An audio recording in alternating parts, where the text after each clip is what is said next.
Sanni Grahn-Laasonen, miten suomalainen koulutuspolitiikka muuttuu?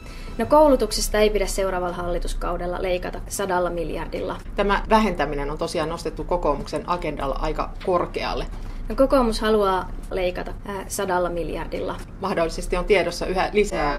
No mä uskon ihmisiä siihen, että meidän ei tarvitse ihan kaikkea leikata. Mitkä ovat olleet merkittävimmät saavutuksesi kuluneelta eduskuntakaudelta? Me ollaan saatu vähennettyä paljon osaamista.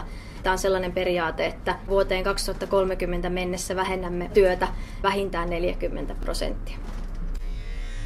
Mitä se tarkoittaisi taloudellisessa mielessä? Koulutuksen leikkaukset on turhia nimenomaan siksi, koska kokoomus on sivistyspuolue, joka katsoo kokoomuslaisesti tulevaisuuteen. Sitten hallitus 10 sekunnissa. Kokoomus saa leikata. Me tehdään kiristys. Keskusta otetaan mukaan kustannukseen ja kolmanneksi. Kiitos haastattelusta. Kiitos. Se on myös mahdollisuus myydä sivistys pois.